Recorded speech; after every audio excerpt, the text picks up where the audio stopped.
નમસ્કાર વિદ્યાર્થી મિત્રો. આજે આપણે હાઈકોર્ટ આસિસ્ટન્ટ મેઇન્સ અને સીસીઈ મેઇન્સ આના માટેનું જે એસે રાઇટિંગનું જે ફેક્ટર છે એના માટે આજે આપણે ચર્ચા કરીએ છીએ. હાઈકોર્ટ આસિસ્ટન્ટ મેઇન્સ એટલા માટે કેમ કે આપણને ખબર છે કે ભાઈ મેઇન્સની તારીખ આવવાની બાકી છે. લિસ્ટ આવી ગયું છે કે કેટલા માણસો મેઇન્સ આપશે એનું લિસ્ટ આવી ગયું છે, પણ તારીખ આવવાની હજી બાકી છે, એટલે આપણે એને પણ અત્યારે અહીંયા ઇન્ક્લુડ કર્યું છે. અને સીસીઈ એટલા માટે કેમ કે તમારામાંથી ઘણા વિદ્યાર્થીઓ સીસીઈની એક્ઝામ પણ આપવાના હશો અને પછી પ્રિલિમ પાસ થશો એટલે એસે લખવો પડશે. જો સારી પોસ્ટ ગ્રુપ એની પોસ્ટ જોતી હોય તો, ગ્રુપ બીની જોતી હોય તો નહીં લખવો પડે, પણ બનતા સુધી એવો ટાર્ગેટ રાખો કે ભાઈ આપણે ગ્રુપ એની ને બીની બેની મેન્સ આપી શકીએ એવું કંઈક આપણી અંદર ફેરફાર કરવા, જેથી બહુ લાંબુ ગણિત છે પણ શોર્ટમાં તમને કહું તો ભાઈ જેથી આગળ જતા તમારા જે ભવિષ્યના સરકારી કેરિયરના જે વર્ષો છે એ બચે. સિલેક્ટ થયા પછીનું જે કેરિયર છે એની વાત કરીએ છીએ આપણે અત્યારે. હવે તમને એટલી ખબર હશે કે ભાઈ જો તમારે સીસીની મેઇન્સ આપવાની હોય તો તમારી પાસે આખું એક પેપર છે, બરાબર ને? આખું એક પેપર છે ઇંગ્લિશ માટે, ડિસ્ક્રિપ્ટિવ માટે. અને જો તમારે હાઈકોર્ટ આસિસ્ટન્ટની મેઇન્સ આપવાની હોય તો અહીંયા તમારી પાસે બે સ્ટેપ છે કે ભાઈ એક પેપર છે ને બીજું સીપીટી છે. 60-40નો રેશિયો છે, પણ તમારે જે પહેલાં આને આપણે અત્યારે હાલ પૂરતું ડિસ્કસ ના કરીએ તો ખાલી જે આ 60 માર્ક્સ છે આની અંદરથી તમારે જો અનામતમાં આવતા હશો તો 27 લેવા પડશે, અને જો તમે રેગ્યુલર જે ઓપન કેટેગરીમાં આવતા હશો તો તમારે 30 તો લેવા પડશે, બરાબર ને? હવે આપણને એવો ફાકો છે, ફાકો ઇઝ ધ રાઇટ વર્ડ, કે ભાઈ આપણે 30 તો આરામથી લઈ આવી શકીએ. હાઈકોર્ટની એક્ઝામ છે, 30 તો આરામથી આવે, બરાબર ને? 50% માર્ક તો આપણે લઈ આવી શકીએ ને. તો આની અંદર તમારી પાસે 3 ટોપિક છે. એક છે ગુજરાતી છે, બીજું છે ઇંગ્લિશ છે, અને ત્રીજું છે તમારી પાસે કોમ્પ્યુટર છે. આની અંદર તમને વર્ડ છે, સ્પ્રેડશીટ, એક્સેલ છે, બરાબર? એ તમને આની અંદર આપેલું છે. હવે જો તમે મને ઓળખતા હો, બરાબર, જો તમને યાદ હોય તો આપણે એમ કીધું છે કે ભાઈ સર અત્યાર સુધી આપણે ડિસ્ક્રિપ્ટિવની 6 મેઇન્સ આપેલી છે, અને જે હાઈકોર્ટની જે મેઇન્સ આપેલી છે એ જોઈને તમને થોડુંક અઘરું લાગે એવું એક તારણ કહીશ આગળ જતા. પણ આપણે જે હાઈકોર્ટની મેઇન્સ આપેલી છે એની અંદર પેપર ચેક કેવી રીતે થાય છે એ બધું ખૂબ નજીકથી જોયેલું છે, બરાબર? એટલા માટે જ્યારે હું એમ કહેતો હોઉં કે ભાઈ હાઈકોર્ટમાં આવી રીતે ચેક થાય ત્યારે ટ્રસ્ટ મી, બિલીવ મી, એવી રીતે પેપર ચેક થાય છે. એટલે જો તમે એમ માનતા હો કે ભાઈ સર આપણે 30 તો આરામથી આવી જાય, 30માં શું છે યાર, 30 માર્ક્સ તો આવે ને, થોડુંક એની અંદર ફેરફાર છે. શું છે ફેરફાર એ આગળ જતા જોઈ લેશું. પણ જે આ સીસીઈની જે મેઇન્સ છે, બરાબર, આની અંદર તમારી પાસે ઇંગ્લિશનો જે સબ્જેક્ટ છે, બરાબર, ઇંગ્લિશ અને ગુજરાતી. હવે આપણને એમ છે કે ભાઈ સર ભાંગુ ટુ ઇંગ્લિશ તો આપણે લખી લઈએ છીએ, પ્રોપર અરાઉન્ડ 80% 80% જેવું જે ગુજરાતી છે તો આપણે લખી લઈએ છીએ, તો સર એમાં શું વાંધો આવે આપણે? તો અહીંયા છે તમારું જે આ એસે રાઇટિંગ છે એ, અને જે તમે અત્યાર સુધી સ્કૂલમાં કર્યું છે, સ્કૂલ કે કોલેજમાં, એ બેમાં બહુ મોટો ફેરફાર છે. તમે જે સ્કૂલ કોલેજમાં કરતા એ તમે કરવા ખાતર કરતા, બરાબર? એમાં કંઈ સિવાય કે તમારામાંથી કોઈ એવો ટાર્ગેટ બનાવ્યો હોય કે સર આપણે 10મા અને 12માં તો આપણે બોર્ડમાં રેન્ક લેવો છે, તો તમે થોડીક અલગ રીતે તૈયારી કરી હશે. બાકી જે સ્કૂલ કોલેજમાં તમે કરતા, અહીંયા એવું કરવાનું નથી. અહીંયા થોડીક અલગ વસ્તુ છે. થોડુંક આપણે અત્યાર સુધી જે કર્યું છે એના કરતાં અલગ કરવું પડશે, કેમ કે પહેલી વાત તો સરકારી નોકરીનો સવાલ છે, અને બીજી વાત એ કે રેસમાં તમે એકલા નથી, રેસમાં હજારો વિદ્યાર્થી છે, બરાબર? તમને જો નિબંધ લખતા આવડતું હોય તો ભાઈ સારો નિબંધ લખી શકે એવા હજારો વિદ્યાર્થી છે. તો એમાંથી આપણે કઈ રીતે સ્ટેન્ડ આઉટ કરવું, બરાબર? મેઇન વસ્તુ શું છે કે ભાઈ આપણે કંઈક અલગ દેખાવું જોઈએ, આપણું નિબંધ છે એ કંઈક અલગ દેખાવું જોઈએ, તો આપણને કંઈક સારા માર્ક્સ મળે. બાકી જે ચીલા ચાલુ 2, 3, 4 માર્ક્સ તો બધાને મળવાના જ છે. બધાને મતલબ કે જો તમે વ્યવસ્થિત લખતા હો તોની વાત છે. ઘણા વિદ્યાર્થીઓ એવા છે કે જે એ લખે છે કે યુ લખે છે એમાં ખબર નથી પડતી, APPLE, અને અમુક વિદ્યાર્થી છે આવી રીતે, આ તો મેં હજી વધારે લખ્યો છે, બાકી ઘણા છે આટલો કંઈ લખે છે, બરાબર? આ મારે યુ માનવો કે એ માનવો? જ્યારે હું પેપર ચેક કરતો હોઉં, જ્યારે મેં ઓફલાઈન બેચ અમુક અત્યાર સુધીમાં આપણે ડિસ્ક્રિપ્ટિવની ઓફલાઈન બેચ થોડીક આપણે લીધેલી છે, તો એમાં, અને પ્લસ જે તમારામાંથી અમુક વિદ્યાર્થીઓ શરૂમાં જ્યારે આપણે કહેવાય આરંભે સુરા, એમ જ્યારે જે શરૂમાં જે સુરા હતા એ બધા એસે લખીને મોકલતા, તો એમાં આ આપણે પ્રોબ્લેમ બહુ જોયો છે કે ભાઈ જે એ અને યુ એ છે સ્મોલ લેટરમાં એ લખેલો છે કે યુ લખેલો છે એ જ ખબર નથી પડતી, બરાબર. તો આવા પ્રોબ્લેમ પણ વિદ્યાર્થીઓ કરતા હોય છે. તો આ તો આપણી ભાષાનો પ્રોબ્લેમ છે, હજી આપણે કોન્ટેન્ટમાં તો ઉતર્યા જ નથી, સમજાય છે.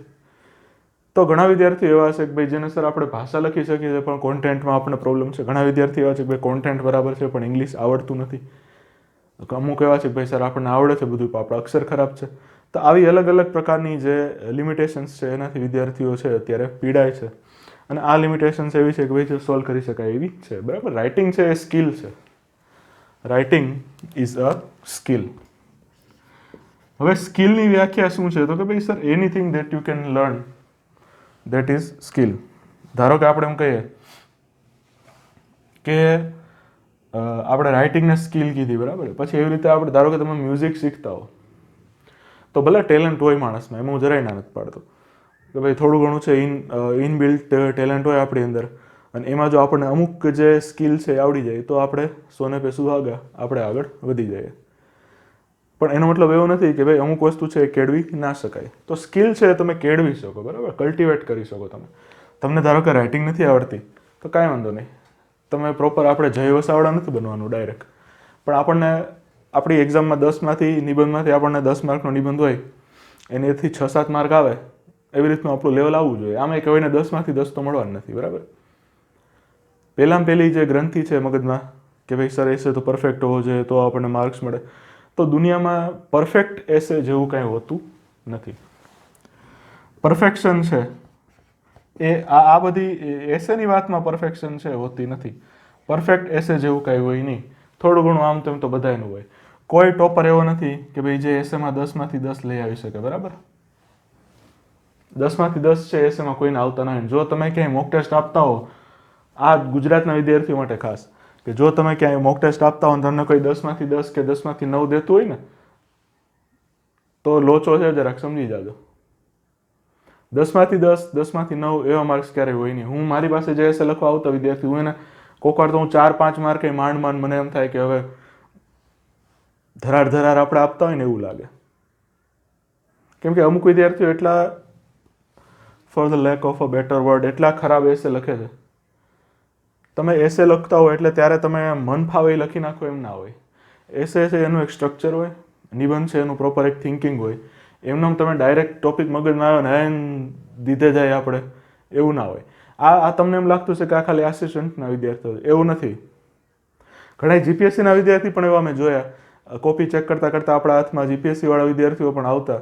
તો જીપીએસસીવાળા વિદ્યાર્થીઓ છે એની કોપી ચેક કરીને ત્યારે આપણને એમ થાય કે આણે પ્રિલિમ કેમ પાસ કરી, સમજાય છે.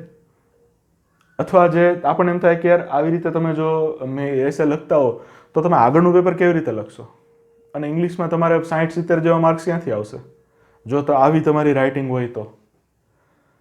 એટલે એવું નથી કે ભાઈ ખાલી આપણે સર નવા છે એટલે આપણને કંઈ આવડે નહીં, જીપીએસસીવાળા ના આવડતો, ભાઈ એવું કાંઈ નથી. ભાઈ તમે બહાર માર્કેટમાં જો વિદ્યાર્થી જીપીએસસીની મેઇન્સ આપતા હોય એમાંય ઘણા સિરિયસ નથી હોતા.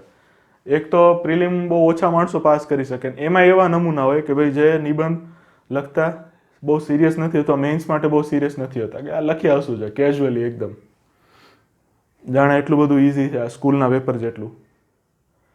તો કહેવાનો મતલબ એમ છે કે તમારી જે આ હાઈકોર્ટ આસિસ્ટન્ટની જે સ્કીમ છે કે ભાઈ આ અત્યારે એવું ધારીને ચાલે છે બધાય કે ભાઈ આ બધાનું 20 અને 20નું પૂછાશે, ટોટલ તમારા 60 માર્ક્સનું પેપર નીકળશે. પણ એક વસ્તુ છે કે ભાઈ આની અંદર છે આપણે અમુક વસ્તુ પાસ્ટ પેપર ઉપરથી આપણે જોઈએ તો કે ભાઈ એની અંદર જે તમને પૂછેલું છે એવી સ્કીમ કદાચ આ વખતે ના મળે, બરાબર. આ હાઈકોર્ટ છે થોડાક ટાઈમથી, જ્યારથી મેં ટ્રાન્સલેટરની મેઇન્સ આપેલી, એ એક્ઝામે આપેલી હતી આપણે 1.5 વર્ષ જેવું થઈ ગયું, કદાચ એનાથી વધારે થયું હશે, કેમ કે આ લોકો ટાઈમ એટલો કાઢી નાખ્યો ને એક્ઝેક્ટ ટાઈમ ફ્રેમ આપણને યાદ ના રહે. પણ હાઈકોર્ટની જે મેઇન્સ હતી, બરાબર, આ ટ્રાન્સલેટરની મેઇન્સની વાત કરું છું, તો જો તમે આની પહેલાં 2018ની જે ટ્રાન્સલેટર હતી એનું તમે જોયું હોય તો એમાં પણ એ લોકોએ સરપ્રાઈઝ આપેલી હતી થોડી. 2018માંથી જે નવી હમણાં લેટેસ્ટ જે ટ્રાન્સલેટરની મેઇન્સ ગઈ એના પેપરમાં બહુ ડિફરન્સ હતો. પછી હાઈકોર્ટ ડીવાયએસઓની વાત આવે તો હાઈકોર્ટ ડીવાયએસઓમાં તો ચલો ઓલમોસ્ટ સેમ ટુ સેમ એવું જ હતું, બહુ વધારે કંઈ ફેરફાર હતો નહીં. પણ જ્યારે આસિસ્ટન્ટની વાત આવે તો આ વખતે થોડુંક એમ લાગે છે કે ભાઈ આ લોકો થોડાક કદાચ કાંઈક તમને સરપ્રાઈઝ આપે કે ભાઈ એકાદી વસ્તુ એવી પૂછી લે જે પ્રીવિયસ પેપરમાં નહોતી પૂછી, બરાબર, કાં તો સ્કીમ છે એમાં ચેન્જીસ કરી નાખે થોડા, તો આપણે એના માટે થોડુંક રેડી છે રહેવું પડે, કેમ કે હાઈકોર્ટ છે, બરાબર ને. આપણે ને આજીને કાંઈ તમે ક્વેશ્ચન નહીં કરી શકો એટલી કદાચ તેવડે નથી. જેમ કે હાઈકોર્ટમાં ખાખી સ્ટીકર નહોતા ચોંટાડ્યા ડીવાયએસઓના પેપરમાં, તો એમાં ક્યાં આપણે કાંઈ કર્યો, કાંઈ સવાલ જવાબ કરી શક્યા આપણે? વિદ્યાર્થીઓ છે ખાલી ઓનલાઈન છે, તમે લોકો શું કહેવું મારે, ઓનલાઈન તમે વધારે પડતા ઉત્સાહ દેખાડો છો, રૂબરૂમાં કેટલા ગયા? રિક્રુટમેન્ટ સેલ સુધી કેટલા પહોંચ્યા? અમે અમારી રીતે પહોંચી ગયા, અમે હોહા નથી કરી. પ્રૂફ જોતો હોય તો મારી પાસે સ્લીપ પણ છે, પેલી જે બહાર આપણે એન્ટ્રી કરીએ ને, આપણે હાઈકોર્ટમાં જાઓ એટલે બહાર પહેલાં એન્ટ્રી કરાય, પછી તમને ગેટ પાસ મળે, તમને પૂછે કે ભાઈ તમે શું કામ આવ્યા. તો આપણે જે અમુક વસ્તુ કરવાની એ કરતા નથી, બરાબર છે ને. તો થોડુંક સરપ્રાઈઝ માટે આપણે રેડી રહેવું પડે કે ભાઈ જ્યારે હાઈકોર્ટની મેન્સ આપતા હો ત્યારે સરપ્રાઈઝ માટે રેડી રહેવું પડે. બાકી જો તમે સીસીની મેન્સ આપતા હો તો અમુક વસ્તુ છે તમારી ક્લિયર જ છે કે ભાઈ આટલી પૂછવાની છે, એટલી તમારે કરવાની જ છે, બરાબર ને. એના ટોપિક્સ છે ઓલરેડી ક્લિયર જ છે, પણ તમારે તમારી ભાષા ક્લિયર કરવાની છે. એ જો તમે ના કરી હોય તો એ તમારે ક્લિયર કરવાની છે. ઇંગ્લિશમાં ખાસ. ગુજરાતીમાં કેવું છે કે ભાઈ ગુજરાતીમાં ખાલી આંગળી ચીંધવાની છે કે ભાઈ આ રસ્તા ઉપર જાઓ, બીજું કંઈ ખાસ એમાં છે નહીં, કેમ કે ગુજરાતી આપણને ઓલરેડી થોડું ઘણું આવડે જ છે. એક છે કે ભાઈ આપણી ભાષા છે એકદમ ફોર્મલ, એકદમ ઔપચારિક ભાષા નથી આપણી ગુજરાતી. જ્યારે આપણે બોલીએ, ખાસ કરીને જ્યારે આપણે આપણી જે રિજનલ બોલી છે એનો પ્રભાવ આપણી ઉપર દેખાતો હોય પ્રાદેશિક ભાષાનો. જેમ કે કાઠિયાવાડ હો તો કાઠિયાવાડની ભાષા થોડીક અલગ હશે, થોડીક બોલવાની સ્ટાઇલ છે થોડીક અલગ હશે. મહેસાણા બાજુ નાશો તો એની થોડીક અલગ હશે, બરાબર. બરોડા સુરત બાજુ જેમ તમે જાઓ તો ત્યાંનું પણ થોડુંક રિજનલ જે ડોમિનન્સ છે એ તમારી ભાષા ઉપર દેખાય, પ્રભાવ દેખાય એક જાતનો તમારી ભાષા ઉપર. તો આપણી ભાષા ઔપચારિક તો એક એંગલથી નથી, બરાબર ને. મંત્રી ક્યારેક ભાષણ આપતા હોય એની ભાષા ઔપચારિક હોય થોડી, તો એ જે ઔપચારિક ભાષા છે એ આપણે અમુક કેસમાં લખતા શીખવી પડે ગુજરાતીમાં. ઇંગ્લિશમાં તો આપણને એક જ જાતનું ઇંગ્લિશ આવડે છે, બરાબર. તો કદાચ તમે ગુજરાતી જો શીખતા હો તો ઔપચારિક ભાષા શીખવી તમારા માટે એટલી બધી અઘરી નથી, કેમ કે થોડોક ટચ તો આપણામાં ઓલરેડી છે જ. 70-80% જેવું તો આપણને આવડે જ છે. આપણે જે 20% પૂરતો, જે 20 થી 30% પૂરતો પરીક્ષાને લગતો જે ટચ છે એ ખાલી આપણે આપણી ભાષાને આપવાનો છે. આ જ્યારે સેશન જોવો તો આખો સેશન જોજો ભાઈ, બાકી આમાં છે ને તમને ઉપરથી ઉડી જાય, કેમ કે મારી મેથડ થોડીક ડિસ્ક્રિપ્ટિવ ભણાવવાની અલગ છે. હું ધારું તો અહીંયા 2 મિનિટ બોર્ડ ઉપર લઈને બાકી તમને આવી જાઉં સ્લાઇડ ઉપર લેપટોપમાંથી અથવા ડિજિટલ બોર્ડમાં ચોંટાડી દો એસે તમારા જે સ્ક્રીન છે એની ઉપર, અને બતાવી દો કે ભાઈ આમાં આ એસેમાં આમ છે, આમ છે, આમ છે, આમ છે, હા ભાઈ આ તું લખી લે બેટા. આમાં બેટો કાંઈ લખી નહીં શકે, ખાલી એસે તમને વચાવી દો એનાથી, બરાબર ને. વાંચવામાં તો તમને પીડીએફ આપી દો કે લે ભાઈ તું આ પીડીએફ વાંચી લે, તો એ તો તમે એમાં મારી શું જરૂર છે, એ તો તમે અમે વાંચી લેશો. તો મારી જે થોડીક મેથડ છે થોડીક અલગ છે ડિસ્ક્રિપ્ટિવમાં. ખાસ હું ટ્રેડિશનલ મેથડ ફોલો નથી કરતો, કેમ કે એ મેથડ ઇનઇફેક્ટિવ, અસરકારક નથી એવી મને લાગે છે. એટલા માટે મારી પાસે જો તમે ઓફલાઈનમાં ભણાવો તો તમને ખબર હશે કે ભાઈ આપણે નિબંધ લખતા પહેલાં શરૂઆતની 1-2 કલાક તો તમને કાંઈ લખાયું જ નથી મોટે ભાગે. તો અહીંયા હું બોલતો હોઉં એમાંથી તમને જે ઠીક લાગે એવું તમે નોટ ડાઉન કરી લ્યો, એ તમારી મરજીની વાત છે. ધારો કે હું અહીંથી અમુક વસ્તુ બોલતો હોઉં, મેં આટલા પોઈન્ટ લખ્યા છે ખરા અહીંયા, પણ હું આના સિવાય પણ ઘણું ડિસ્કસ કરીશ, કેમ કે એમને તમને આડેધડે લખી લે ભાઈ હાલ, એમ આપણને મજા ના આવે, અને એ વસ્તુ કરાય પણ નહીં. નિબંધ લખવા બેઠા છો, બરાબર ને, બુકમાંથી કોપી કરવા નથી બેઠા, અને કોપી કરશો તો કાંઈ માર્ક આવવાના નથી ભાઈ, એ તમે ધ્યાનમાં રાખજો. ઘણી જગ્યાએ એવી રીતના હોય, આમ તો જો કે ચલો જાવ દો કે વાત નથી કરવી, પણ ટૂંકમાં કહેવાનો મતલબ એમ છે કે ભાઈ ગોખવાનું જે અમુક તમને જો, અને તમારામાંથી પણ એવા અમુક છે સારા વિદ્યાર્થીઓ કે ભાઈ સર અમને આટલું કંઈક આપી દો ને પીડીએફ, એ હું ગોખી લઉં, એ હું ખાઈ જાઉં, અને પછી હું એક્ઝામમાં જઈને ઓકી આવીશ, ઉલટી કરી દઈશ મારી આન્સર બુકમાં. એ તું ઉલટી કરીશ તો એમ કે તને માર્ક આવવાના નથી. There has to be something new. તમે એક તમારી સાથે તમે ખાલી હાઈકોર્ટની મેન્સ લઈ લ્યો ને, એમાં તમે એકલા નથી, તમારી યાર 7-8 હજાર 10,000 બીજા છોકરાઓ છે ટોટલ. એક્ઝેક્ટ કેટલા છે મને યાદ નથી, પણ છે ખરા, એમ હજારો છે, તમે એક નથી. 100 જણા હોય ને તોય તમારા નિબંધમાં કંઈક હોવું જોઈએ કે ભાઈ જે તમને 100, તમે એક છો અને બાકીના 99 છે, તો એ 99 કરતાં તમારા નિબંધમાં કંઈક અલગ વસ્તુ હશે તો તમને વધારે માર્ક્સ મળશે, બરાબર ને. બાકી તમે એની એ બધા રેપેટેટિવ વસ્તુ એક જ લખતા હો જે આખું ગામ લખે છે, તો આખું ગામ લખે છે એટલા માર્ક આપશે. આખા ગામને 4 આવતા હશે તો તમને 4 જ મળશે. તમારે 5 લેવા હોય તો તમારી પાસે કંઈક એક્સ્ટ્રા હોવું જોઈએ. એ શું એક્સ્ટ્રા છે, કઈ રીતે એક્સ્ટ્રા આવે, એ બધું આપણે કહેશું. તમે એના જ પૈસા ભર્યા છે અથવા ભરવાના છો જો મારી પાસે પેઇડમાં ભણવું હોય તો. આ તો ખાલી ડેમો છે એટલે આપણે યુટ્યુબમાં આપ્યું છે ખાલી, બરાબર. આ એક જાતનું ટ્રેલર છે કે ભાઈ આપણે આવી રીતે આમ કરાવીએ છીએ. ભાઈ તમને જો ફાવે આપણી મહેનત, આપણી જે મેથડ છે એ ફાવે તો આવજો. બાકી તમ તારે એસે અહીંયા ચોંટાડીને તમને બચાવવું હોય તો તમારે અડધી કલાકે ન થાય ડેમો લેતા, બરાબર. 5 મિનિટમાં પીપીટી રેડી ને હાલો ભાઈ આવી જાઓ. પણ આપણો જે એપ્રોચ છે ઓફલાઈન બેચમાં પણ એક રીતે આવો જ રહ્યો છે, બરાબર. ઓફલાઈન બેચમાં જો તમે મારી પાસે ભણાવો તો તમે ઓલરેડી આવી બધી વસ્તુની ચર્ચા આપણે કરેલી છે. તો કહેવાનો મતલબ એમ છે કે જ્યારે નિબંધ આપણે લખતા હોય તો એક બીબુ મોલ્ડ જેને કહેવાય, એ મોલ્ડની અંદર ધાતુ નાખી દીધી નાલો એ પ્રમાણે ઢાળ દે બધું. તો એવી રીતનો એપ્રોચ આમાં મને યોગ્ય નથી લાગતો એટલે હું નથી કરાવતો. ઓકે, તો આપણે ક્યાં હતા કે ભાઈ અહીંયા ક્યાંક હતા કે જો તમારે હાઈકોર્ટની અને સીસીઈની મેઇન્સ આપવાની હોય તો પહેલી વાત તો એ કે ભાઈ આ એવી વસ્તુ છે ને કે આ ઇન્સ્ટન્ટ નૂડલ, આ મેગી નથી. આ બરાબર, આ મેગી કે વાય નથી. આ કે તમને આપી દીધી ને 5 મિનિટમાં તમે હાલો પકાવીને ખાઈ જાઓ, આ એવું નથી. આ થોડુંક એવી વસ્તુ છે જે વધારે મહેનત માગી લેશે પાકવામાં, પણ જ્યારે પાકશે ત્યારે સ્વાદ જબરજસ્ત આપશે, બરાબર ને. તમે જ્યારે ઊંધિયું બનાવતા હો, ઊંધિયુંની પ્રોસેસ અલગ હોય, બરાબર. મેગી બનાવતા તો મેગીની પ્રોસેસ અલગ છે. ઊંધિયું અને મેગી જ્યારે બાજુમાં રાખેલી હોય તો દેખાય આવે કે ભાઈ કેમાં વધારે મહેનત થઈ છે ને કેમાં નથી થઈ. ભલે બેનો ટેસ્ટ અલગ છે, બે ખાવાળો પબ્લિક અલગ છે, બરાબર. પણ કહેવાનો મતલબ એમ છે કે તમે જો આને મેગીની તરીકે લેતા હો કે સાહેબ એક મહિનો, હવે તો તમારામાંથી તો ઘણા 1 મહિનો પ્રેક્ટિસ કરવા રેડી નથી કે ભાઈ સાહેબ આપણે થોડાક 10-15 દિવસ એક્ઝામની તારીખ આવે ત્યારે આપણે તમને મળશું, અથવા મળશું મતલબ કે ફોનમાં મળશું કે વિડીયો કોલ કે રૂબરૂ કે વગેરે જે તમે કરો એમાં સાહેબ અમને કંઈક એવી સિરપ આપી દેજો કે ભાઈ અમે ચમચી પીતા રહીશું ને અમે પાસ થઈ જશું. તો જો તમે 15 દિવસમાં એમ પાસ થઈ જતા હો તો આ 2 મહિનાથી જે લઈને બેઠા છે એ મૂર્ખ છે. તમે એકલા જ ખાલી સ્માર્ટ છો કે ભાઈ તમે સર 15 દિવસમાં આપણે ફટાફટ મેઇન્સ કરી લીધી. સમજાય? આ છે ને એક ઇન્સ્ટન્ટ વસ્તુ છે ને એની ટેવ કાઢવી પડશે. કેમ કે તમે ઇન્સ્ટન્ટમાં પ્રિલિમ પાસ કરી લેશો પણ મેઇન્સ નહીં થાય. અહીંયા સીસીની ઇન્ક્લુડ કરવાનો શું અત્યારે જરૂર છે?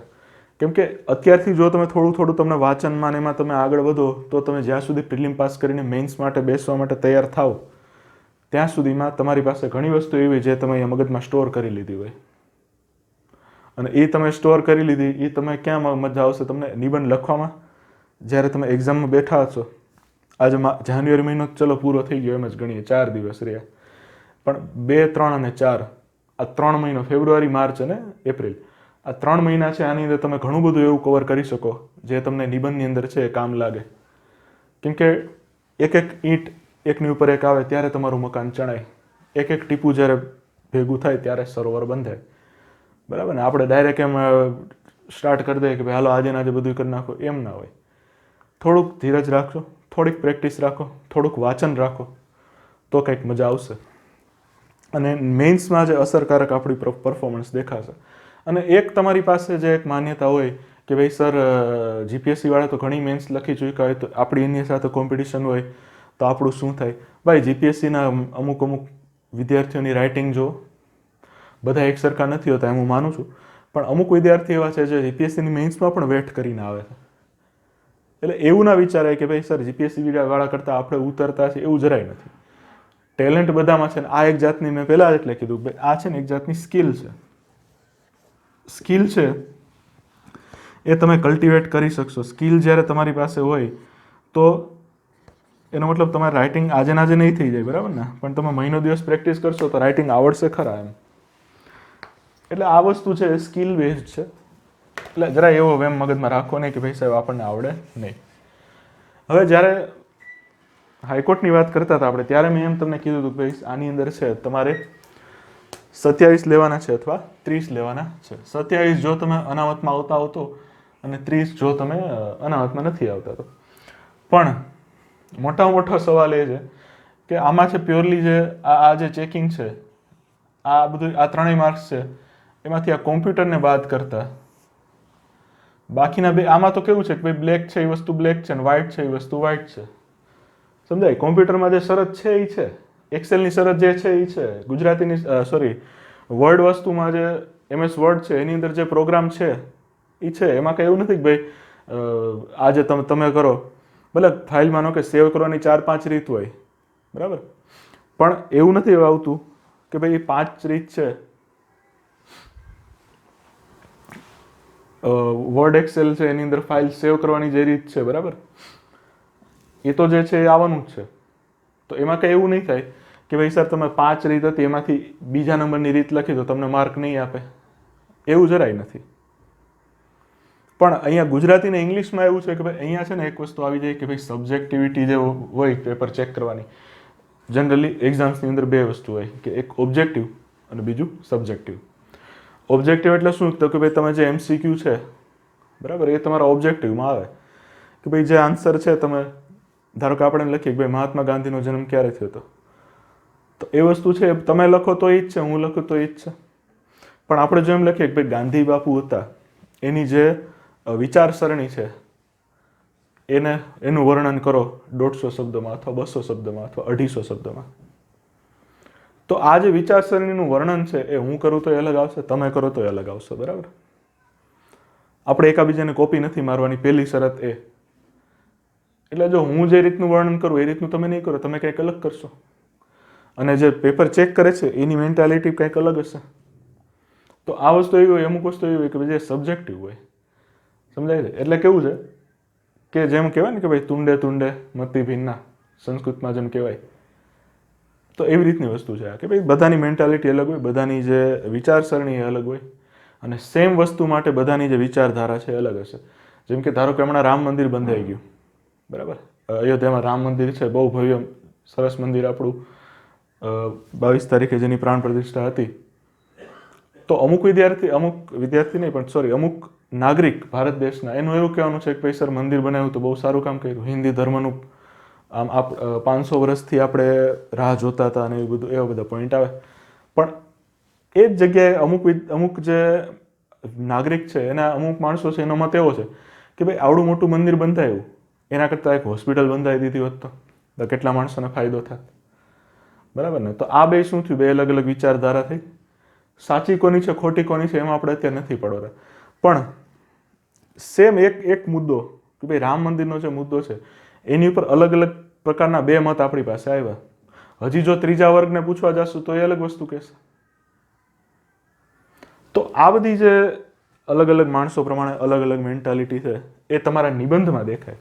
એટલા માટે તમને એમ લાગતું હોય કે ભાઈ સર મને આટલા માર્ક આપ્યા ને આને આટલા માર્ક આપ્યા. કદાચ તમને બેને પેપર ચેકર અલગ મળ્યા હોય, તમે એક જ વસ્તુ લખી હોય તો તમને પેપર ચેકર અલગ મળ્યા હોય, એવું બને.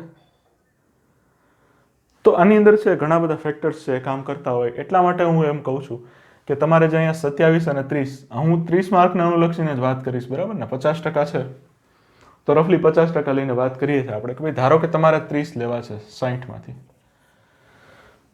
તો એ કેવી રીતે લેશું? અને બાકીના જે આની અંદર છે 40 માર્ક્સ છે તમારી CPTના, તો એમાં ક્યાંક એવું છે કે ભાઈ મિનિમમ 40% તમારો સ્કોર હોવો જોઈએ. પણ જો આ બધી એક્ઝામમાં લખાતું હોય યાર મિનિમમ કે ભાઈ તમારે ડિસ્ક્રિપ્ટિવ છે એની અંદર મિનિમમ 50% લેવાના, 45% લેવાના, અને કોમ્પ્યુટરવાળી જે ટેસ્ટ છે એની અંદર તમારે મિનિમમ 40% લેવાના. પછી જે મિનિમમ વસ્તુનો જે એપ્રોચ છે ને એ બહુ ખરાબ એપ્રોચ છે. એ લોકોને તો શરત લખવી પડે એટલે લખતા હોય કે ભાઈ સર મિનિમમ આટલા લેવાના. ગૌણ સેવા પસંદગી મંડળ જ્યારે જૂની સિસ્ટમ પ્રમાણે હાલતું તો એ લોકો એમ લખતા કે ભાઈ સર સિનિયર ક્લાર્કની પરીક્ષા છે ને 200 માર્કની હોય, તો એમાંથી તમારે મિનિમમ 40% લેવાના. તો 40% તો ક્વોલિફાઈંગ માર્ક્સ છે ને, 40% લીધે શું નામ આવી જવાનું મેરિટમાં?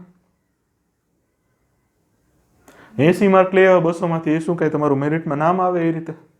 સિવાય કે તમે ઓલા SC/STમાં કે એમાં આવતા હો તો એનાય મેરિટ ઊંચા હોય, બરાબર. એક સર્વિસમેનના ઘણી વાર એટલા નથી હોતા. તો કહેવાનો મતલબ એમ છે કે ભાઈ ક્વોલિફાઈંગ સ્ટાન્ડર્ડ હોય પણ તમારો ટાર્ગેટ તો એનાથી ઊંચો હોવો જોઈએ. આજની તારીખે તમે કોઈ પણ સરકારી પરીક્ષા આપતા હો, જો આ વસ્તુ બધાય લાગુ પડશે, તમે CCEની પ્રિલિમ આપતા હો કે હાઈકોર્ટ આસિસ્ટન્ટની મેઇન્સ આપતા હો કે GPSCની પ્રિલિમ આપતા હો, GPSCની એક્ઝામ આપતા હો, તો તમારો ટાર્ગેટ છે આજની તારીખે 50%થી વધારે માર્ક્સ લેવાનો હોવો જોઈએ. અને જો તમે સીસીઈની આપતા હો તો સીસીઈની એક્ઝામમાં તમારો ટાર્ગેટ છે 60%થી વધારે માર્ક્સ લેવાનો હોવો જોઈએ. બાકી તમે 40-45 માર્ક લઈ આવીને એમ કહેશો કે ભાઈ સાહેબ મારું નામ કેમ ના આવ્યું, સીસીઈની માર્ક સીસીઈમાં છે એમાં તમને એમ કીધું છે કે 40% તમારો જે ક્વોલિફાઈંગ સ્ટાન્ડર્ડ છે, તો શું 100માંથી 40 લઈ આવે તમારું નામ આવી જવાનું? ના, એ તો ક્વોલિફાઈડ સ્ટાન્ડર્ડ થયું ને, મેરિટ થોડું થયું કંઈ 40 માર્કનું. સેમ એવી રીતે અત્યારે માર્કેટમાં હવા છે કે 50%થી વધારે તો નહીં રહે. ભાઈ એ કોણે કીધું? કોણ કહે છે 50% નહીં રહે? અંબાલાલ પટેલ પાસે ગયા હતા તમે કે ભાઈ સર મેરિટ બતાવો ને કેટલુંક આવશે? આ બધી જે અડધી તૈયારી કરવી ને એક તો તમને કહેશું ને કે ભાઈ અત્યારે કે આ 50 અટકશે એટલે તમે ધરાર 50 માર્કનું જ કરશો, પછી પટકાશો, પછી ત્યારે આવશો કે ભાઈ સાહેબ આમાં તો 50, મારા તો 50 ના થયા.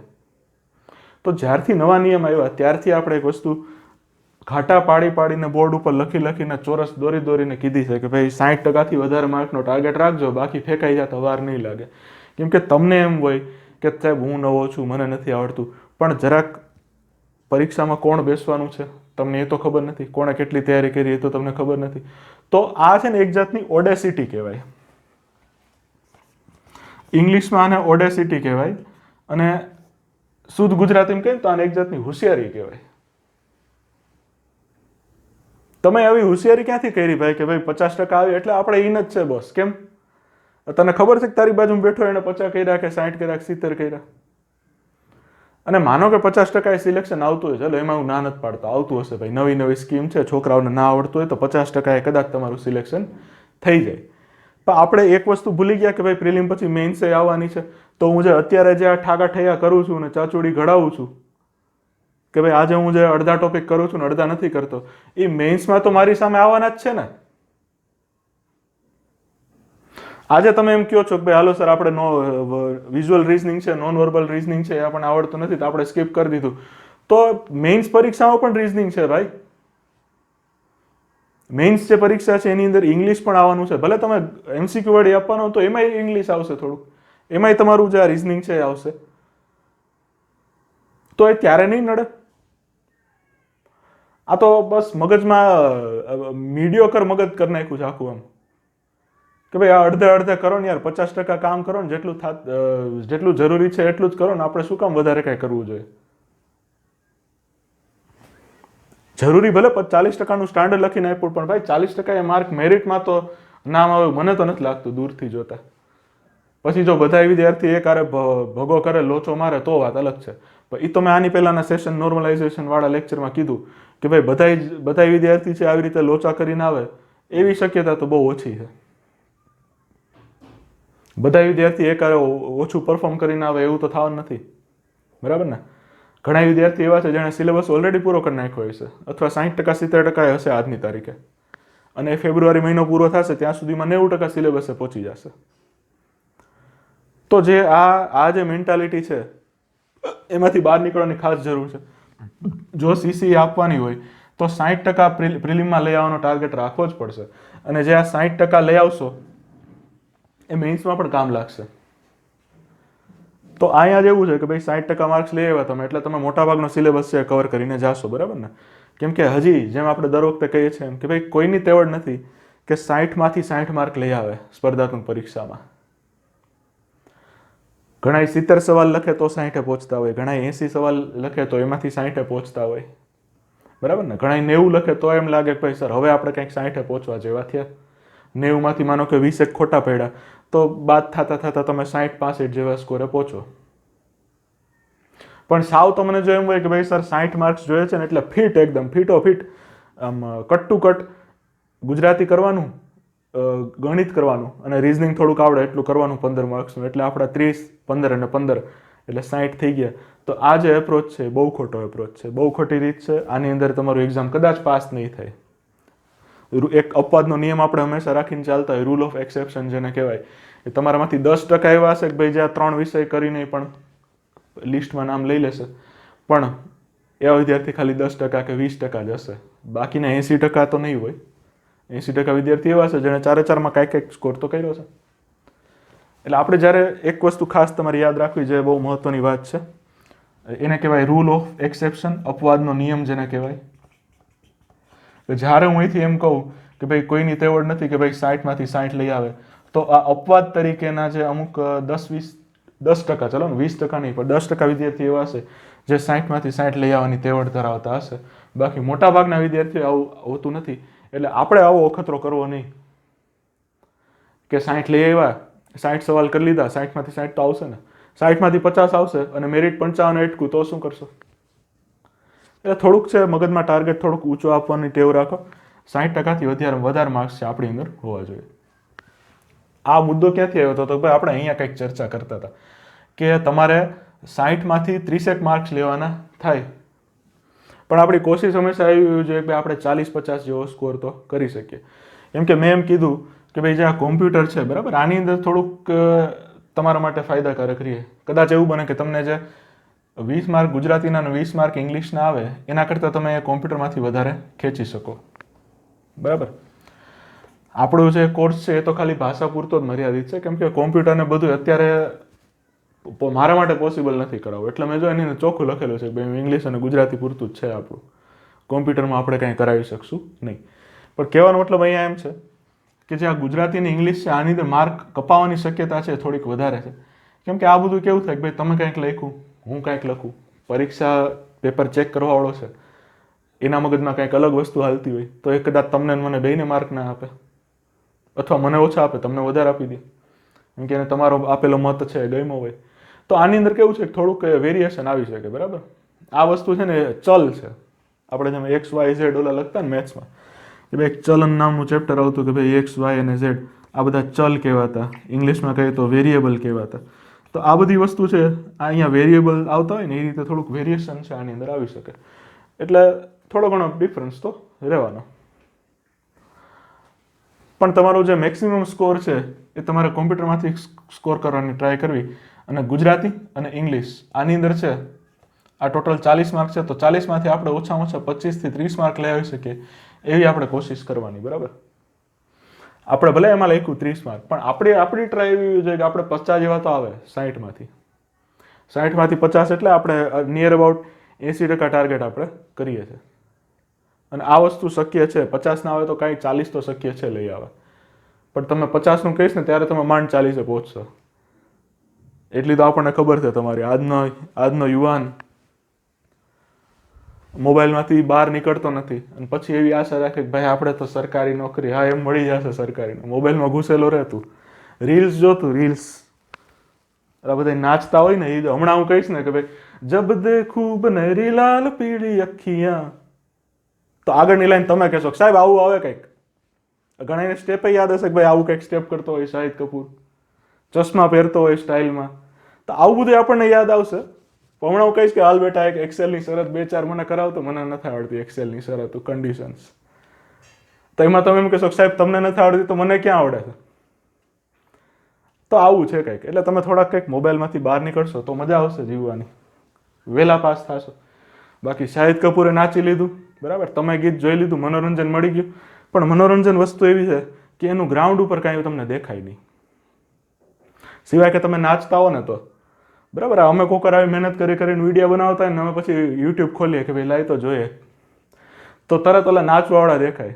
ભાઈ હમણાં ઓલું છે આ ઘર કે રસ્તે ભૂલ ગયે, પછી પાછું રિતિકની જેમ આમ કરીને નાચતા હશે, એને વ્યૂઝ છે 10-10 લાખ. આપણે અહીંયા 10,000 નથી આવતા. ભણવું જ ક્યાં છે, આપણે નાચવું છે 10. તો જો નાચતા આવડતું હોય તો એ કરો. બરાબર ને, પ્રોફેશન છે ભાઈ. જો આ વસ્તુ એવી છે કે ભાઈ ઘણા પ્રોફેશનલ મ્યુઝિક વાળા હોય બરાબર, અમે લેક્ચર લઈએ છીએ, ઘણા પ્રોફેશનલ મ્યુઝિશિયન હોય, ઘણા પ્રોફેશનલ ડાન્સર હોય, તો ડાન્સરે પણ ઘણા માર્ક્સ ડાન્સર્સ પણ ઘણા પૈસા કમાય છે આવી રીતે નાચીને. તો જો એ આવડતું હોય તો એ કરો, જો ઘરેથી હા પાડતા હોય તો.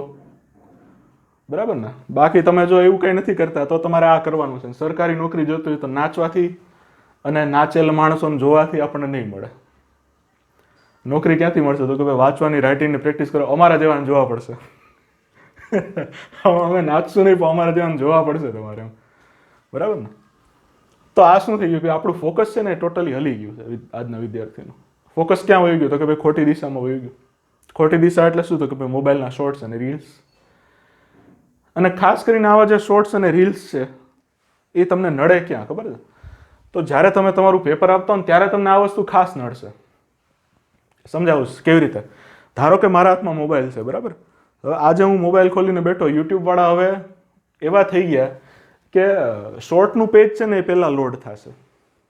યુટ્યુબની આ નવી સિસ્ટમ છે કે તમે જેવી યુટ્યુબની એપ્લિકેશન ખોલો તો પહેલાં તમારા મોબાઈલમાં શોર્ટ દેખાશે, શોર્ટ વિડીયો આવશે. એટલે આનાથી શું થાય ખબર છે? આ તમારા એસેમાં પણ તમે આ પોઈન્ટ વાપરી શકશો થોડુંક. એટલે થોડુંક મગજ સાથે નોટપેન હોય તો નોટપેન પણ ચલાવતા રહેજો, જે વસ્તુ લખવા જેવી લાગે એ લખતા રહેજો. યુટ્યુબે શું ટ્રીક વાપરી છે કે ભાઈ મોટાભાગના યુઝર્સ છે, બરાબર? અહીંયા આપણે વિદ્યાર્થી નથી કહેતા, આપણે યુઝર્સ કહીએ છીએ. યુઝર્સમાં ભલે 10 વર્ષના છોકરાઓનું સોશિયલ મીડિયામાં અકાઉન્ટ ના હોય, પણ આપણે યુઝર્સમાં જે નાના બાળકોથી માંડી તમારા જેવડા યુવાનો, તમારા મમ્મી પપ્પા જેવડા માણસો, એના પણ મમ્મી પપ્પા જેવડા બધા યુટ્યુબ ઉપર છે અત્યારે, બરાબર? તો યુટ્યુબ વાળાએ કેવી રીતની ટ્રીક વાપરી છે કે ભાઈ મોટા વિડીયોઝ છે ને જે 10-12 મિનિટના, એ જોવામાં આજના માણસોને રસ નથી. માણસો એટલે અત્યારે આપણે ખાલી તમારા જે આ 21 થી 30-35 વર્ષ સુધીના જે આ વર્ષની જે કેટેગરી છે, અત્યારે ખાલી એના યુઝરનું આપણે જોઈએ ને, તો નાના બાળકોથી માંડીને યુવાનો સુધીના જે માણસો છે, તો અત્યારે કેવું છે કે ભાઈ બધાને ફટાફટ એન્ટરટેનમેન્ટ જોઈએ છે, મનોરંજન જોઈએ, પણ એ ફટાફટ જોઈએ. તમને એક એક્ઝામ્પલ આપું તો જ્યારે અમે કોલેજમાં હતા ત્યારે 2G ઇન્ટરનેટ આવતું, બરાબર? GPRS વાળું ઇન્ટરનેટ આવતું. આની અંદર ત્યારે એવું હતું કે ભાઈ વોડાફોન ફર્સ્ટ ક્લાસ જોરદાર કહેવાતું. ત્યારે જીઓ જેવું કાંઈ હતું નહીં, બરાબર? તો વોડાફોન છે એનું શું હતું કે ભાઈ એ લોકો છે ને સ્પીડ એટલી બધી આપતા કે 16 kbps ની સ્પીડ આપતા. 16 kbps એટલે અત્યારે તમને એમ લાગતું હશે કે આ કાંઈ સ્પીડ છે, પણ એ અમારા માટે તો બહુ ફર્સ્ટ ક્લાસ સ્પીડ હતી એમ. 16 kbps ની મેક્સિમમ સ્પીડ આવતી વોડાફોનની અંદર. અને ત્યારે વોડાફોન છે ને સારી સર્વિસ આપતું, કવરેજ સારી આપતું, સર્વિસ સારી આપતું, રિચાર્જ સારા આવતા એના, બરાબર? તો આમાં શું થતું કે ભાઈ ધારો કે તમે એક MP3 સોંગ તમારે ડાઉનલોડ કરવું છે, બરાબર? તો આ ધારો કે 5 MB નું સોંગ છે. હવે આ 5 MB નું ગીત, 5 મેગાબાઇટ જેની ફાઇલની સાઇઝ છે, એ ડાઉનલોડ કરવા માટે 5 મિનિટ જેટલો ટાઈમ લાગતો. તો આના લીધે શું થતું કે ભાઈ થોડીક છે ને જે યુઝર હોય ને એને ધીરજ રાખવી પડતી કે ભાઈ 5 મિનિટ તો થશે ભાઈ ડાઉનલોડ થતા. અને એમાંય મોબાઈલ કંઈ એવા બધા એડવાન્સ હતા નહીં કે ભાઈ એક સાથે 5-6 ગીત, અત્યારે તમે જેમ એન્ડ્રોઈડમાં તમે જેમ અથવા આઈફોનમાં એક સાથે તમે 5-7 ગીત એક સાથે ડાઉનલોડમાં મૂકી શકો ને, એવું કંઈ હતું નહીં. એક ડાઉનલોડ થાય બસ. એને આવતી તમારે મામ રાહ જોઈને આમ બેસવાનું કે ભાઈ ક્યારે ડાઉનલોડ થશે. એમાં જો સ્પીડ આડી અવડી હોય તો 5 ના બદલે 7 મિનિટે થાય. સ્પીડ થોડીક ઓછી વધતી હોય તો 7 મિનિટની 10 મિનિટે થાય. તો આમાં શું કરવું પડતું કે ધીરજ રાખવી પડતી, બરાબર? કે ભાઈ સાહેબ 5 મિનિટનું ગીત અત્યારે 6:45 થયા ત્યારે ડાઉનલોડ કરવા મૂક્યું તો 7:10 થશે ને ત્યાં સુધી થઈ જશે ડાઉનલોડ. તો થોડીક ધીરજ રહેતી મગજમાં, પેજ છે ધીમે ધીમે લોડ થતા, બરાબર? યુટ્યુબના વિડીયો તો ભૂલી જ જાઓ કે આમાં 2G ની સ્પીડમાં શું યુટ્યુબમાં જોઈ શકાતું હશે. યુટ્યુબના વિડીયોની સાઇઝ જો, નેટની સાઇઝ જો, નેટની સ્પીડ જો, બરાબર? તો કહેવાનો મતલબ શું હતો કે આવું હતું ને ત્યારે થોડીક એક્સેસિબિલિટી, અવેલેબિલિટી, ઉપલબ્ધતા છે ઓછી હતી. શેની ઉપલબ્ધતા? તો કે ભાઈ જે ફાસ્ટ જે મનોરંજન મળે છે ને એની ઉપલબ્ધ ઓછું હતું. સમય જતા શું થયું તો કે ભાઈ 2G માંથી 3G આવ્યું, બરાબર? 3G આવ્યું, અભિષેક બચ્ચનની જાહેરાત આવતી, વોટ એન આઈડિયા સરજી. આઈડિયા કંપની હતી ત્યારે, અત્યારે છે કે નહીં, લગભગ વોડાફોનના આઈડિયા ભાઈ એક સાથે ઓપરેટ કરે છે અત્યારે. પણ આ જે 3G આવતું, તો આ જે 3G આવતું ને એ તો અમે કોલેજ પૂરી થઈને ત્યારે આવતા 3G આવવાનું ચાલુ થયું. તો અમે કોલેજ લાઈફ છે એવી રીતે કાઢેલી છે જેમાં છે ને મનોરંજન આટલું ફાસમ ફાસ ના મળી જતું કે ભાઈ ફટાફટ વિડીયો લોડ થઈ ગયો ને આપણે જોઈ લીધો, એવું નહોતું. આજે જેમ તમે OTTમાં આપણે વિડીયોઝ પિક્ચર જોઈ લઈએ છીએ કે ભાઈ હાલો મને અત્યારે મન થયું છે કે ભાઈ હાલો KGF જોઉં, તો મેં મારા ટીવીમાં કે ફોનમાં એમેઝોન પ્રાઇમ ખોલ્યું અને KGF સર્ચ કર્યું ને આવા માંડ્યું, રોકસ્ટાર શું નામ છે એનું, રોકીભાઈ આવા માંડ્યા. આ બધું કેવું થયું અત્યારે એટ યોર ફિંગર ટિપ્સ છે બધી વસ્તુ, બરાબર ને? એક ક્લિકનો સવાલ છે ખાલી. પણ ત્યારે કેવું હતું ભાઈ અમારે જો KGF જોવું પડે તો એ રિલીઝ થાય ત્યારે પિક્ચરમાં જોવા થિયેટરમાં જવું પડે, બરાબર. ઊભા રહીને ટિકિટ લેવી પડે, પછી ટિકિટ લઈ આપણે ઉપર જાય, પછી જે પ્રોસેસ છે એ તો ત્યારની અત્યારની સેમ જ છે. પણ મેઇન વસ્તુ શું હતી કે ભાઈ ત્યારે જોઈ લીધું એ જોઈ લીધું, બરાબર. અત્યારે તો કેવું છે કે તમારે અત્યારે એકદમ ફર્સ્ટ ક્લાસ ક્વોલિટીમાં તમે તમારા ઘરમાં તમારી ઈચ્છા પ્રમાણે જોઈ શકતા. હવે તમે એવા થઈ ગયા બધા એમ. તો મેઇન વસ્તુ શું છે કે આના લીધે તમારે શું થયું પહેલાં, તો કે ભાઈ જે ડિસ્ટન્સ છે તમારા અને તમારા એન્ટરટેનમેન્ટ વચ્ચે, તમારા અને તમારા મનોરંજન વચ્ચેનું જે અંતર છે એ ઘટી ગયું. અંતર ઘટી ગયું એટલે ધીરે આની પરિણામ સ્વરૂપે શું આવે કે તમારી જે ધીરજ છે એ ખૂટી ગઈ, ઓછી થઈ ગઈ, બહુ ઓછી થઈ ગઈ એમ. એમાંય જે બાકી રહી જતું હતું તો રહી સહી કસર કોણે પૂરી કરી, તો કે ભાઈ આજે ઇન્સ્ટાગ્રામની રીલ્સ અને યુટ્યુબના શોર્ટ્સ. ધારો કે હું અત્યારે ફોન લઈને બેઠો છું, બરાબર. મેં યુટ્યુબ ખોલ્યું એટલે પહેલું પેજ છે શોર્ટનું લોડ થશે. શોર્ટ્સનું પેજ લોડ થયું, મારી સામે આવવા માંડ્યા બધાય. અમુક મોટિવેશનની રીલ્સ છે, અમુક નાચવાની રીલ્સ છે, બરાબર, અમુક ડાયલોગ્સ છે. જેવો તમે કોન્ટેન્ટ જોતા હશો એ પ્રમાણે તમને શોર્ટ્સ સજેસ્ટ થશે ને તમે જેમાં ઉપર જતા જશો, સ્ક્રોલ કરતા જશો, એમ તમને ખબર નહીં પડે કે ભાઈ ક્યારે તમે બેઠા બેઠા 50 શોર્ટ વિડીયો જોઈ લીધા. 50 શોર્ટ વિડીયો એટલે એનો મતલબ શું થયો કે ભાઈ એવરેજ માનો કે હવે તો ઘણા એટલા આળસુ ક્રિએટર છે કે ભાઈ જે 10-10 સેકન્ડના શોર્ટ મૂકે છે. આમ જોઈએ તો 1 મિનિટ સુધીની શોર્ટ મૂકી શકાય, શોર્ટ વિડીયો છે યુટ્યુબમાં, અને રીલ્સમાં લગભગ એટલો જ નિયમ છે, એક્ઝેક્ટ મને યાદ નથી, પણ છે કંઈક 50, 55, 60 સેકન્ડ જેવું છે. તો તમે શું કર્યું કે તમે 50 શોર્ટ વિડીયો તમે જોઈ લીધા 25 થી 30 મિનિટની અંદર. હવે બધા શોર્ટ્સ તો એક કેટેગરીના હશે નહીં, બરાબર. અમુક જે ડાન્સના શોર્ટ હતા, અમુક છે ઇન્ફોર્મેટિવ શોર્ટ્સ હતા, અમુક મોટિવેશનના હતા. તો તમારી સામેથી તમારી સ્ક્રીન ઉપર 50 મિનિટની અંદર 25 મિનિટની અંદર 25 થી 30 મિનિટ, અડધી કલાકની અંદર બહુ વધારે પડતી ઇન્ફોર્મેશન તમારી સામેથી વહી ગઈ. હવે આના લીધે શું થાય કે તમારું પરિણામ સ્વરૂપે તમારું કોઈ એક શોર્ટ ઉપર તમારું આખું ધ્યાન ગયું જ નહીં હોય. શરૂઆતના 5-6 શોર્ટ છે, એના પછી તમારું જે તમે આખા શોર્ટે નહીં જોયા હોય લ્યો ને. 1 મિનિટનો એક શોર્ટ વિડીયો હોય તો તમે માંડ 30-40 સેકન્ડ જોઈને નીકળી ગયા છો ત્યાંથી. તો આ બધું શું છે? તો આ છે ધીરજનો અભાવ છે. સોશિયલ મીડિયાના કારણે, ખાસ કરીને તમારા યુટ્યુબ અને ઇન્સ્ટાગ્રામના કારણે, જો તમે 50-60 વર્ષના હો તો તમને કાંઈ અસર નથી થવાની, બરાબર ને. તમારે હવે કાંઈ પરીક્ષાઓ પાસ કરવાની જરૂર નથી. પણ જો તમે 18 વર્ષ, 20 વર્ષ, 25 વર્ષ, 30 વર્ષ સરકારી પરીક્ષા આપતા હો તો ઘણા 35-40 સુધી પણ ખેંચી લેતા હોય. તો જો તમારે આવી કંઈ પરીક્ષા આપવાની હોય કે તમારે ડિગ્રી કરવાની હોય કોલેજની, એવું કાંઈ હોય ને, અથવા તમારી જોબમાં તમારે વધારે આઉટપુટ આપવાની જરૂર હોય ને, તો તમે આના લીધે નહીં, આના લીધે તમારી મહેનત છે એ બહુ ઘટી જશે. કેમ કે તમારું ફોકસ જ નહીં રહે. આપણી પરીક્ષા છે આની અંદર 2-2 કલાકના પેપર હોય, બરાબર. સીસીની પ્રિલિમ 1 કલાકની છે, પણ ફોકસ તો 2 કલાક કરવું પડશે.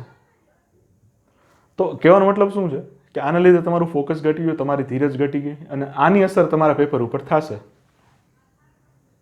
તો જ્યારે આવી બધી એપ્લિકેશન્સ બનતી હોય ત્યારે એક વસ્તુ ખાસ, એપ્લિકેશનવાળા તો જો ધંધો લઈને બેઠા એ તમને એનો એમ કહેવાનો મતલબ, એનો મેઇન ટાર્ગેટ એવું હોય કે ભાઈ આપણે આપણો યુઝર છે એને પકડીને રાખો, એને ક્યાંય જવા નથી દેવો, બરાબર. એનો એવી રીતનો ટાર્ગેટ હોય કે ભાઈ આપણો જે યુઝર છે આપણી એપ્લિકેશન ખોલીને બેઠો તો આપણી ભેગો એપ્લિકેશન ઉપર કલાક કાઢવો જોઈએ, કલાક, અડધી કલાક, વોટેવર જે એનો ટાર્ગેટ હોય એ પ્રમાણે. પણ જો યુઝર એની સામે રહેશે તો એપ્લિકેશનવાળાને છે ફાયદો છે. આવી રીતના આખો એલ્ગોરિધમ સેટ કરેલા હોય, આવી રીતની આખી જે સિસ્ટમ છે એ લોકોએ સેટ કરેલી હોય, બરાબર. તો આ જ વસ્તુ છે આપણા માટે. એટલા માટે મેં એમ કીધું કે જો તમારું મનોરંજનમાં વધારે ધ્યાન હોય તો તમારું પરીક્ષામાં રિઝલ્ટ ઓછું આવશે. સમજાય? આ આખું સાયન્ટિફિક કારણ છે, આમાં કાંઈ મેં ઘરનું બનાવેલું કારણ નથી કંઈ. આખું જે આનું વૈજ્ઞાનિક આખું જે એનું જે તારણ છે એ કાઢીને તમને કીધું કે ભાઈ આપણે જો મનોરંજનમાં અને ખાસ કરીને સ્માર્ટફોનમાં વધારે ઘૂસેલા હશો તો અહીંયા તો અસર થશે. બીજે બધે ક્યાં થાય એ મને નથી ખબર, પણ અહીંયા તો થાય.